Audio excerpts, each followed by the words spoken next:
자, 오늘 하나님이 우리에게 주신 말씀 제목이 좀 자극적일지 모르겠습니다.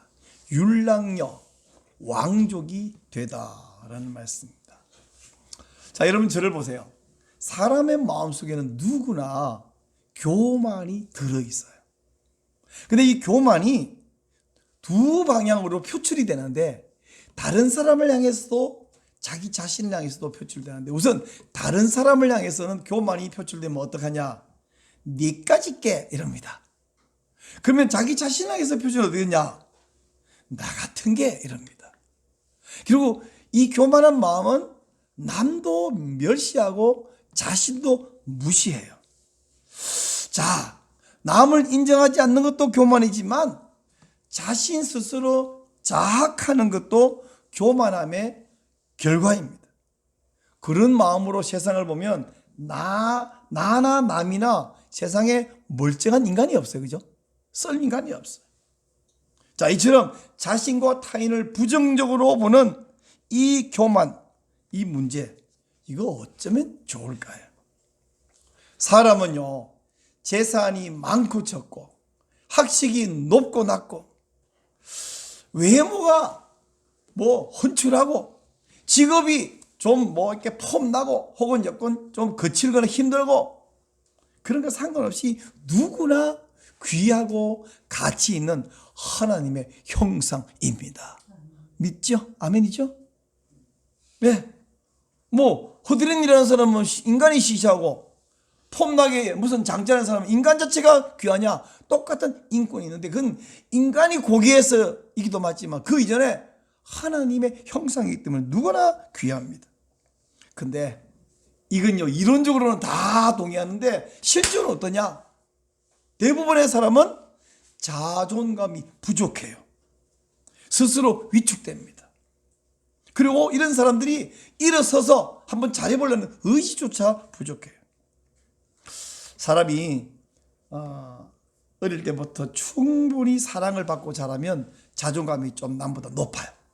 그런데 어느 사람치고 충분히 사랑받은 사람 거의 없습니다. 당신은 충분히 사랑받아 사랑이 넘치지? 그러면 나는 넘치다는 사람보다는 여전히 사랑이 고파요.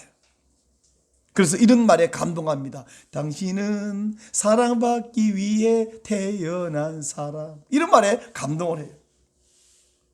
오늘 우리에게 주신 이 하나님 말씀을 통해서 하나님은 우리에게 스스로 위축되거나 자학하지도 말고 스스로를 존중하라고 합니다. 또한 다른 사람을 향해서도 가치를 인정하고 세워주고 화합하라고 말씀하십니다.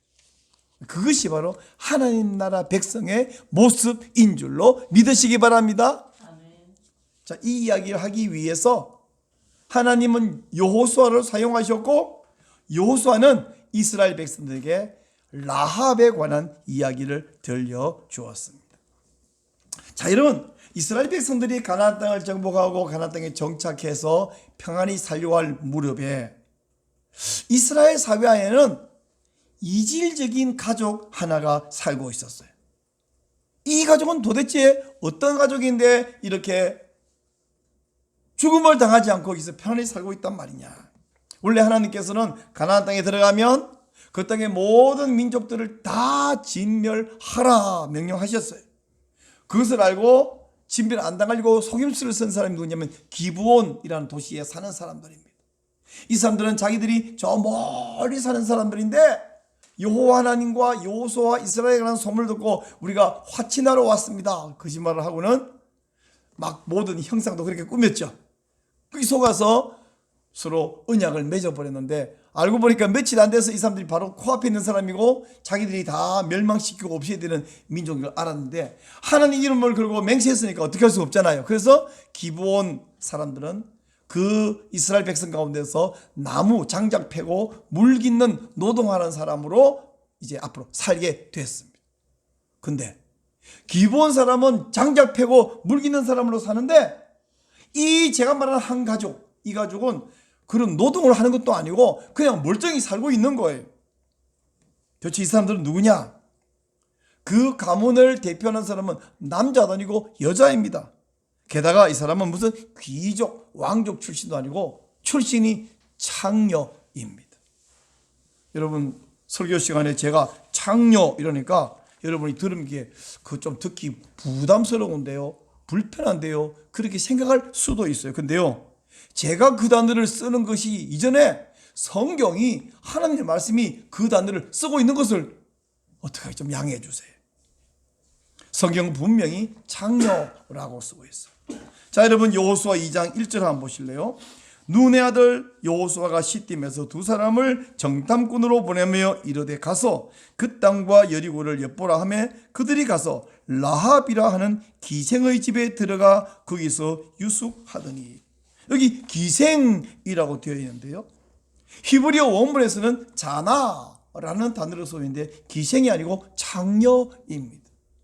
그래도 어떤 사람은 성경인데 우리가 그렇게 막 자극적인 단어 쓰지 말고 그냥 여관집 주인 이렇게 해석하고 이해하면 좋지 않을까요? 그 의도는 참 좋은데 성경은 그걸 허락하지 않아요. 히브리서하고 야고보서 보면 이 라합 이야기가 언급이 되는데 거기서는 한글로 기생인데 헬라어 원문으로 가면 되면 포르네라는 단어를 쓰고 있어요. 여러분 포르네 그러면 헬라어는 잘 몰라도 영어 포르노는 아시죠? 그 단어에서 그 단어가 나왔습니다. 결국 구약 성경 히브리어도 신약 성경 헬라어도 그 여자 라합은 기생이 아니라 창녀였다고 말하고 있어요. 기생은 뭐냐? 기생은 연회장에서 노래하고 춤추는 예능인이거든요. 라합은 기생도 아니에요. 그저 여관을 경영하는 여관집 주인도 아니에요. 포르네였습니다. 그런 라합의 가문이 어쩌다가 이스라엘 사회 안에 하나님의 성민들 가운데 버젓이 살고 있었을까요? 그러니 그 가문이나 그 사람들을 보는 이스라엘 사람들의 눈길이 고울 리가 없죠. 그대로 두었다가는 이스라엘 백성들이 손가락질을 하다 못해 나중에는 돌팔매질을 할지도 모르겠어요. 그죠? 꺼져라 하고는 막 돌멩이를 그 집에 던지거나 사람 길에 있다가 지나가면 돌로 막 던지거나, 그러면 이 사람들이 이 동네에 살겠습니까? 이스라엘에 살겠어요? 의기소침하고 적응 못해서 그저 사회의 문제가 되거나 아니면 추방이 되거나. 여러분 이 이야기를 3500년 전 이야기가 아닌 오늘날 이야기로 만약에 땡겨서 생각한다면 사람들이 야, 교회 안에 왜 저런 사람이 저 사람 왜 교회 안에 와서 교회 이미지를 실추시키는가 하고 따가운 시선을 받는 것이죠. 저 사람 교회 안 오면 좋겠다 미워하는 거예요.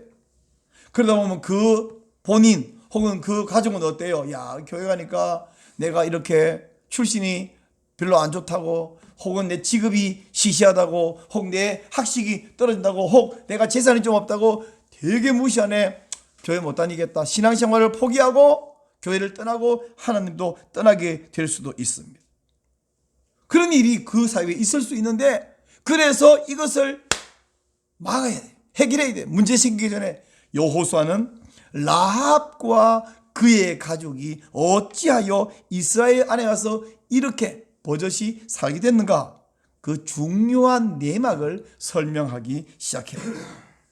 그 이야기는 가나안 땅을 지금은 정복하고 정착해서 편히 살고 있지만, 이 전쟁이 시작되기 전, 즉 요단강을 건너와서 여리고를 함락하고 가나안 땅 전쟁했는데, 가나안 땅을 오기 전에 요단강 저쪽 편에 있을 때부터 시작됩니다. 여호수아가 2명의 정탐꾼을 뽑아서 조용히 비밀스럽게 가서 정탐하고 오너라. 우리 개역 개정판에는 그 단어를 왜 뺐는지 빼버렸는데, 옛날 개역 성경에는 가만히 보내어, 가만히라는 말은 비밀스럽게. 여러분 옛날에 기억나죠? 40년 전에 12명의 정탐꾼에서 보내가지고 갔다 오더니 10명이 부정적인 말을 해서 온 난리 나는 거 아시죠? 그때 여호수아가 그 12명 중에 한 명이었잖아요. 여호수아 갈렙만 막 아니라고 소리쳤는데 효과가 별로 없었죠.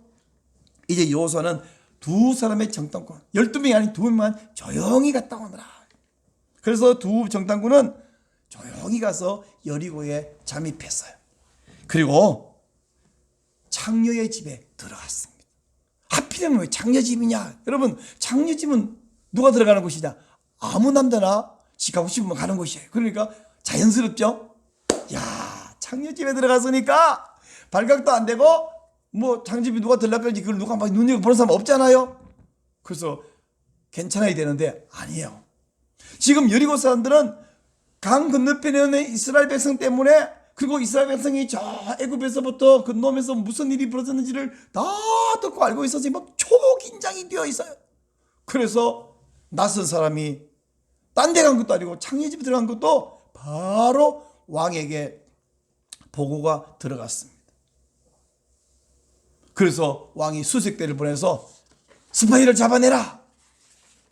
근데 이제 막 일촉즉발의 위기 상황에서 이 창녀 라합이 이스라엘의 스파이를 돕기 위해서 얼마나 주도 면밀하게 행동했는지 한번 보십시다. 우선요 6절을 좀 볼게요. 6절 보면 그가 이미 그들을 이끌고 지붕에 올라가서 그 지붕에 버려놓은 3대에 숨겼더라. 여러분, 우리나라 옛날 집은 초가집, 기와집 이런 거 있잖아요. 이스라엘에는 우리로 말하면 슬라브 지붕이에요. 슬라브 지붕. 이 석회로 만드는 슬라브 지붕이니까 그 지붕은 거의 집마다 뜨거운 낮이 지나고 해가 지면 거기서 때로는 식사도 하고 회담도 하고 거기서 밤에 더울 때는 잠도 자고, 그리고 또 이렇게 옷가지도 널고 지금처럼 이렇게 곡식도 펼쳐놓고 있는데, 지금은요 3대 아마 줄기 긴 거 이걸 거기 쫙 늘어놓기 좋아하는데 어떤 모양으로 늘어나는지 모르지만 그 3대 사이에다가 이 두 남자 정탐꾼을 벌써 숨겨놓았어요. 그리고 5절 보니까 4절 5절 6절 보니까 이 수색대가 와가지고 너희 집에 온 그 남자들을 끌어내라, 스파이다 그랬더니 예 어떤 남자들이 왔었어요. 근데 아이고 그 사람들 우리 도시 사람인지 어디서 온지 몰랐는데 스파이였군요. 아이고 큰일 날 뻔했네요. 근데 좀 전에 성문이 이제 어두워지면 닫아야 되는데 성문 닫기 직전에 좀 전에 성 밖으로 빠져나가는 걸 봤어요. 빨리 쫓아가면 아마 잡을 수 있을 겁니다. 거짓말을 하죠. 그래서 수색대가 성문 밖으로 이 스파이들을 잡으려고 막 달려나가니까 달려나가자마자 시간이 되니까 성문이 딱 닫혔어. 그리고 나서 옥상에 올라갔어. 이제 수색대는 따돌렸는데 위험하죠. 그래서 올라가서 이야기를 합니다. 그리고는 이 정탐꾼들을 창문으로 줄을 매달아서 달아내리는 거예요. 줄 타고 내려가라. 근데 다행스러운지 하여튼 이 라합의 집이 성벽 위에 지어져 있었기 때문에 창문에서 줄 타고 내려가면 성 밖으로 나갈 수 있었던 것입니다. 15절 말씀해 봅시다. 15절 라합이 그들을 창문에서 줄로 달아내리니 그의 집이 성벽 위에 있으므로 그가 성벽 위에 거주하였습니다. 뿐만 아닙니다. 자 이제 안녕히 가세요 이게 아니라 이 라합은 여리고 군인들의 생태를 알고요. 그리고 여리고 주변의 지형도 알잖아요. 그러니까 바로 가다가는 수색대가 맞닥뜨리지면 당신을 죽으면 안 되니까 한 사흘 정도는 산에 가서 숨어 있다가 돌아가라까지 알려주는데요. 16절 볼게요. 16절 그 사람들이 그에게 이르되 16절 라합이 그들에게 이르되 두렵건대 뒤쫓는 사람들이 너희와 마주칠까노니 너희는 산으로 가서 거기서 사흘 동안 숨어 있다가 뒤쫓는 자들이 돌아간 후에 너희 길을 갈지니라. 근데 제가 자료를 보니까 이 여리고는 북쪽 동쪽에는 산이 없대요. 남쪽은 북, 동쪽 이쪽은 당연히 강 쪽에 산이 없고 어디 가야 산이 있냐면 서쪽에 가야 산이 있는데 그냥 산이 아니라 그 석회 동굴이 막 여러 개가 있다는 거예요. 여기 설명은 없지만 라합이 그냥 알아서 아무 산이나 가라 한 게 아니라 어느 쪽으로 가면 산이 있고 어느 쪽 가면 굴이 많아서 숨을 수 있을 것이다. 설명을 잘 해줬겠죠. 지형을. 낯선 곳이니까. 이렇게 해서 사흘 동안 숨어 있다가 무사히 돌아오도록 만들어줬을 뿐 아니라, 그리고 이 사람들을 보내기 전에 옥상에서 무슨 이야기냐면 당신네들이 우리 여리고로 들어올 때에 나와 우리 형제들과 우리 아버지와 온 가문을, 아버지의 가족들, 우리 형제 다 이제 결혼들을 하면 자식들이고 형제들의 가족 가문을 꼭 살려달라고 부탁을 합니다. 13절 말씀을 볼게요. 그리고 나의 부모와 나의 남녀 형제와 그들에게 속한 모든 사람을 살려주어 우리 목숨을 죽음에서 건져내라 라고 이야기합니다. 자, 이 라합의 행동을 보면 라합은 비록 직업은 창녀였으나 인생을 대충 살지 않았음을 볼 수 있습니다. 어쩌다가 이 라합이 직업이 창녀가 되어버렸는지 뭐 사연이 있겠죠. 잘 모르지만 이 사람은 비록 천한 일을 하고 있으면서도 그 정신은 깨어 있었던 것이죠. 이스라엘 정당군들을 보호해 준 이것은 그 사람들을 위해서도 한 것이지만 사실은 누구를 위해서 한 겁니까? 자기가, 자기 가족이 살려고 하는 행동이에요. 왜냐? 라합은 분명히 알았습니다. 많은 사람들이 자기가 하는 이 창녀라는 직업 때문에 많은 사람들이 왔다 갔다 하고 뭐 많이 대화합니다. 여러 소식이 누구보다도 소식이 정통하죠. 40년 전에부터 벌어진 일들, 그리고 최근에 강 저쪽 편에서 벌어진 일들 다 지켜보면서 우리 여리고로 분명히 징계가 올 것일 뿐 아니라 여리고는 반드시 멸망한다는 것을 알고 있었습니다. 근데 이 소식을 들은 모든 여리고의 사람들은 막 부들부들 떨고 정신을 잃어버리고 마음이 물처럼 녹아져 버렸습니다. 모든 사람은 여리고가 망한다 알고 있었는데 그 하나님의 섭리를 거역해요. 하지만 라합은 다른 사람처럼 섭리를 거역하거나 죽기는 죽되 하루라도 연장하는 그런 쪽으로 선택하는 것이 아니라 사는 길, 구원받는 길을 선택한 거예요. 여러분 타이타닉호 영화 다 보셨죠?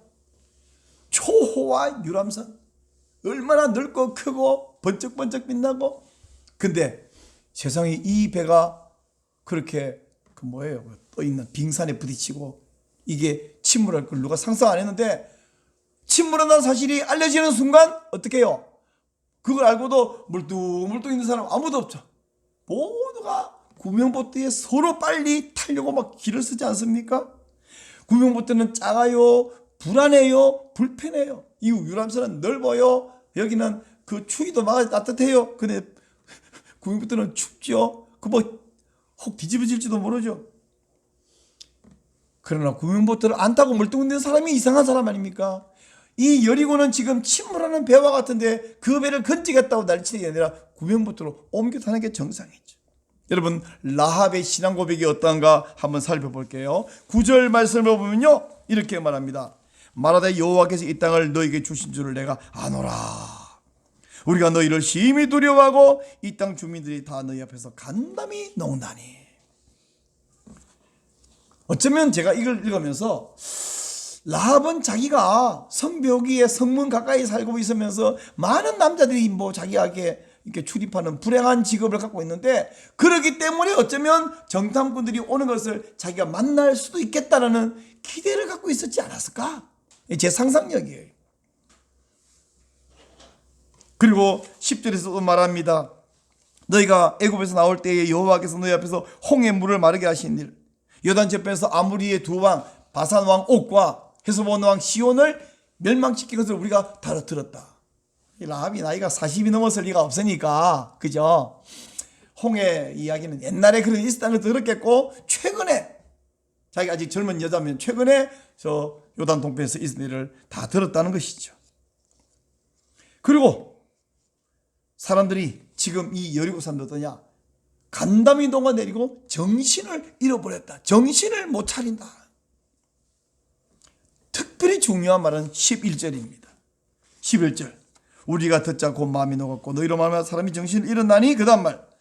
너희 하나님 여호와는 위로는 하늘에서도 아래로는 땅에서도 하나님이시니라. 하늘 위에와 땅 위에 유일한 신이시다는 사실. 여러분 요즘은 미신이 다 사라져서 거의 잘 없습니다만 고대 사회는요 지역마다 자기네 고유한 신이 다 있었어요. 근데 자기네 섬겨온 고유한 신이 있으면 되고 그 신이 아니라 너희 이스라엘이 섬기고 있고 너희 이스라엘을 보호하는 그 여호와 신이 진짜 신이고 유일한 신이고 참신인 것을 내가 아노라. 여러분 이보다 더 대단한 믿음의 고백이 어디 있습니까? 이것을 보면 사람이 직업이 어떻든지 신분이 어떻든지 하나님 믿는데 아무 지장도 되지 않는다는 것을 알 수 있습니다. 목사님, 저는 못 배워서 믿음이 없어요. 말이 안 됩니다. 저는 직업이 천해서 믿음이 시시합니다. 말이 안 됩니다. 그러면 직업이 좀 고상한, 요즘 우리나라 교수, 국회의원, 의사, 좀 약간 고상한 편이잖아요. 그 사람은 믿음이 좋을까요? 그렇지 않습니다. 그게 비례하지 않아요. 여러분, 라합의 믿음이 얼마나 대단했는가. 이 사건으로부터 1500년 후에 마태복음에 보면 라합의 믿음이 얼마나 대단했는가 확인할 수 있어요. 한번 읽어주시죠. 마태복음 1장 5절입니다. 시작. 살몬은 라합에서 보아스를 낳고, 보아스는 루셀에서 오벳을 낳고, 오벳은 이새를 낳고, 이새는 다윗 왕을 낳으니라. 자, 여러분, 이 마태복음의 설명에 의하면 이 라합이 그 후에 살몬이가 결혼했어요. 살몬. 그리고 살몬과 라합 사이에서 아들이 낳는데 그 아들 중에 하나 이름이 보아스입니다. 그리고 보아스는 룻과 결혼해서 오벳을 낳고요. 오벳이 아들을 낳는데 그의 아들 이름이 이새고요. 그 이새의 아들 가운데 다윗 왕이 있습니다. 그 유명한 다윗 왕이에요. 유대인의 전성에 의하면 이 라합과 결혼한 살몬이라는 이 남자가 그 두 정탐꾼 중에 한 명이다. 그런 전성이 있든 없든 우리도 충분히 짐작, 이미 예상하셨죠? 여러분, 창녀였습니다. 이 단어가 부끄럽고, 목사님 아무리 맞지만 그 말 좀 자꾸 하지 마세요, 이렇게 하고 싶을지 모르지만 사실은 십자가가 원래는 사형 형틀이에요.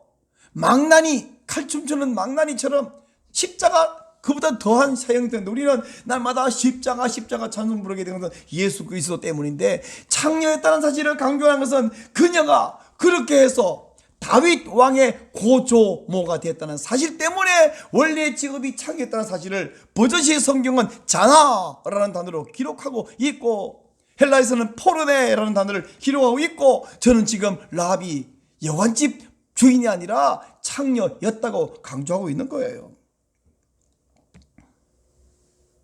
요약하면 비록 직업이 창녀였지만 그게 그의 인격이나 그의 믿음이나 그의 신분이 아니라 그냥 어떤 불행한 사연으로 창녀로 살아오고 있었지만 그의 믿음은 고상했습니다. 그의 믿음은 확고했습니다. 율랑녀였던 라합은 다윗 왕의 고조모가 되었습니다. 왕족이 되었습니다. 이스라엘 들어올 때 여리고의 모든 사람과 함께 멸망당했어야 되는 라합과 그녀의 가족은 결국 이스라엘 가운데 당당한 일원이 되었습니다. 여호수아가 비밀히 보냈던 그 정탐꾼을 믿음으로 숨겨 주었다 하는 사실. 근데 비밀히 보냈기 때문에 이게 소문이 안 나면 그 정탐꾼과 가까이 주위는 몇 사람을 알지 모르지만 온 이스라엘 사람들은 모르잖아요. 그래서 여호수아는 이 사실을 이제 밝히는 겁니다. 자세하게 기록한 거예요. 이 여호수아 이야기를 듣고 이스라엘 백성은 라합이라는 저 가나안 여인, 그것도 출신이 창녀라는데 그 사람들은 요즘 흔히 젊은이들 하는 말로 나라를 구한 사람이구나. 당당히 우리 민족 가운데 살 가치와 이유가 있는 사람들이구나. 더 이상 가나안 사람이라고, 더 이상 직업이 원래 창녀였었다고 무시하고 멸시하지 않게 되었어요. 유대인 마태가 유대인 신자들에게 예수님을 소개한 책이 마태복음이에요.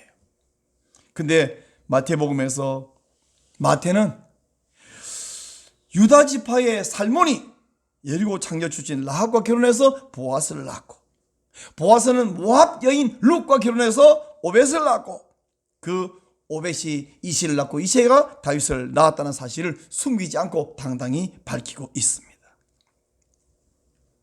결국 라합의 후손 가운데 다윗 왕이 나왔고 그 후손으로 예수 그리스도가 탄생했습니다.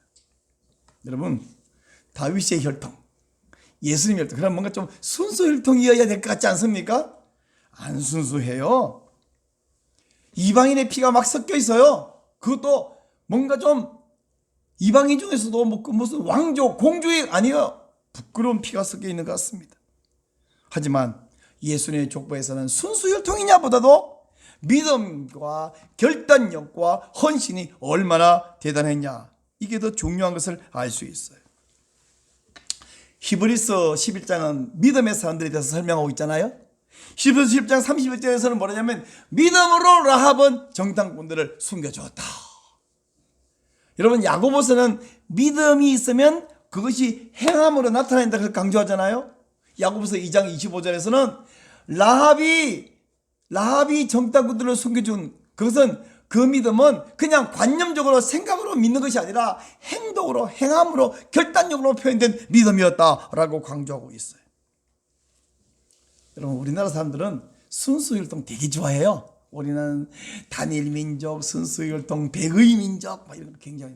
근데 한번 따져봐요. 순수율동에 우리나라가 여러 가지 이유로 다른 민족들이 피가 더 섞여 있어 불구하고 우리는 막 우리나라에 지금 미국처럼 흑인들 막 섞여 살지 않는다고 우리 막 순수혈통 주장하는데, 순수혈통이냐 아니냐 제가 뭐 인류학적으로 뭐 그거 따지고 싶은 것이 아니라 중요한 것은 출신 지역이 어디냐, 계급이 뭐냐, 그 사람의 직장이 뭐냐, 재산이 얼마나 많으냐, 이것보다 진짜 중요한 건 뭐냐면 순수한 혈통보다 순수한 믿음이 중요하다는 사실이에요.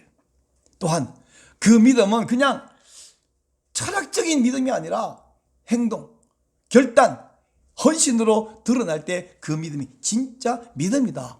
오늘 하나님 말씀 우리에게 가르쳐주고 있습니다. 고대 사회나 지금이나 율랑녀는 천대받는데 그런 율랑녀 라합도 믿음으로 결단함으로 왕족이 될 수 있었다면 오늘날 하나님 백성 되기에 뭐 나는 상황이 이래서, 직업이 이래서, 나는 어때서, 나이 어때서, 나는 출신 지역 태어난 출신이 어때서 나는 하나님 백성 되기에, 예수님 잘 믿기에, 하나님께 헌신하기에 좀 어렵습니다 할 만한 사람이 있을까요? 누구도 없습니다. 또 어떤 사람 보고 야 저런 사람 왜 교회 들어오니?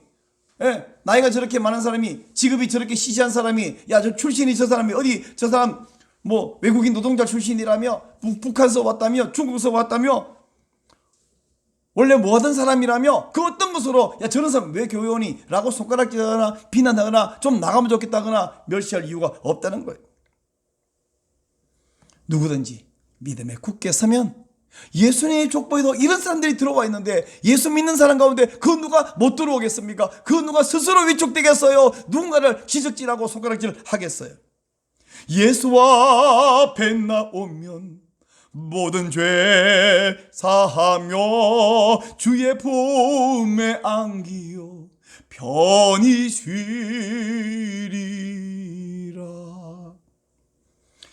여러분, 예수님께서 어느 날요 매우 모순적인 이야기를 하나 해주셨어요. 어떤 대저택에 청지기가 있는데 이놈이 주인의 재산을 자꾸 허비를 한다는 이야기가 들렸어요. 그래서 주인이 야 너 이제 해고다. 당장 해고하는 것이 아니라 이 사람이 하던 일이 있기 때문에 정리를 다 하고 결산하고 이제 물러나거라. 그랬더니 이놈이 그동안 잘못한 것을 좀 많이 하듯이 좀 잘 마무리 지어가지고 딱 넘겨주고 나가야 되잖아요. 근데 이 나쁜 놈이 자기가 주인집 재산을, 청지기는 원래 주인집을 재산을 도장도 자기가 갖고 만들어 관리하는데 그동안 주인 돈으로 빚을 줬던 사람들을 불렀어요. 1,000만 원 빚진 사람은 500만 원, 5천만 원 빚진 사람은 2,500만 원, 100만 원 빚진 사람은 50만 원 다 깎아, 절반 깎아서 도장을 꽝꽝 찍어주고 위조 문서를 막 발행을 하는 거예요. 무슨 생각했냐면 이러고 나서 내가 해고되고 나면 내가 전부 다 빚을 반으로 줄여줬으니까 저 사람들이 나한테 돈푼이라도 집어줄 거 아닙니까? 이야기를 들은 주인이 노발대발하며 당장 감옥에 쳐넣어라. 이게 당연한데 주인이 이 옳지 않은 청지기를 칭찬을 했대네요. 거기서 칭찬은 내 재산 탕진했으니 참 잘했다라는 뜻이 아니라 이놈 봐라, 전라도 말로 이놈 보소요, 이놈이 못된 짓을 한 건 맞는데 이놈이 그래도 지가 현재 갖고 있는 거 가지고 미래에 어떻게 살지 살 궁리를 하는, 그걸 보고 죄송합니다 대가리가 돌아가네. 라고 칭찬했다는 거예요. 잘했다는 뜻이 아니라. 그러면서 예수님이 하는 말씀이 그러니까 너희들도 불의의 제물로 친구를 사겨라. 여기선 막 우리가 빈땅 치고 사기쳐가지고 그걸로 친구 만들어 뜻이 아니라 여러분 보세요. 여리고는 곧 함락되고 멸망할 거죠. 자 보세요. 이 청지기는 곧 해고당하고 이제 무직이 될 거죠. 마찬가지로 우리가 몇 살을 살지 모르지만 곧 우리 인생이 끝날 것이고 우리 시간, 내 재산 이거 다 내 손에서 떠나는데 지금은 내가 갖고 있는 것이 100만 원이든 100억이든 내 거예요. 내 마음대로 할 수 있어요. 내가 결정하고 내가 쓸 수 있고 내가 누구 줄 수 있고 다 할 수 있습니다. 근데 내 호흡이 끊어지는 순간 다 내 게 아니에요. 그런 의미에서 이 불의한 청직이나 여리고에 살고 있는 사람들 라합이나 우리나 같은 입장이라는 것입니다.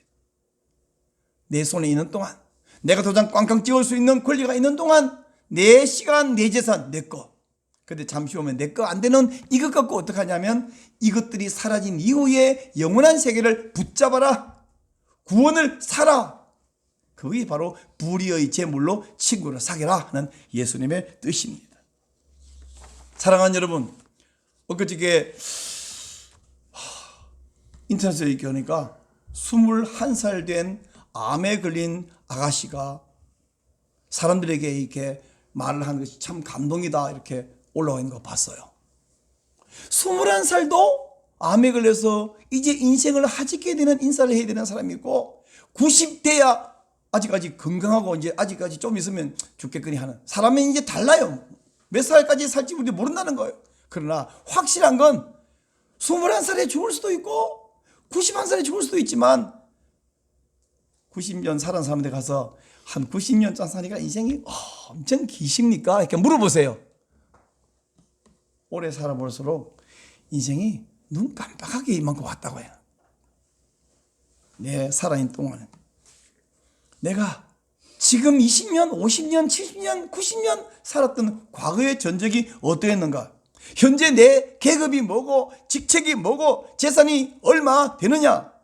이거 중요하지 않습니다. 사랑하는 여러분, 여러분은 하나님 안에서 하나님의 나라에서 믿음으로 왕족이 될 수 있어요. 그 믿음이라고 하는 것은 관념이 아닙니다. 생각이 아닙니다. 라합처럼 결단이고 헌신이고 행동입니다. 여리고가 멸망했죠. 불의한 청지기는 해고됐죠. 우리 인생도 끝납니다. 오래 안 갑니다. 그러므로 하나님의 나라를 믿음으로 바라보면서 그 나라를 예배하기 위해 오직 예수님을 믿고 의지하고 하나님 나라에서 받을 상급을 소망하면서 주의 일에 헌신하고 날마다 주님과 동행하시기를 주의 이름으로 축원합니다.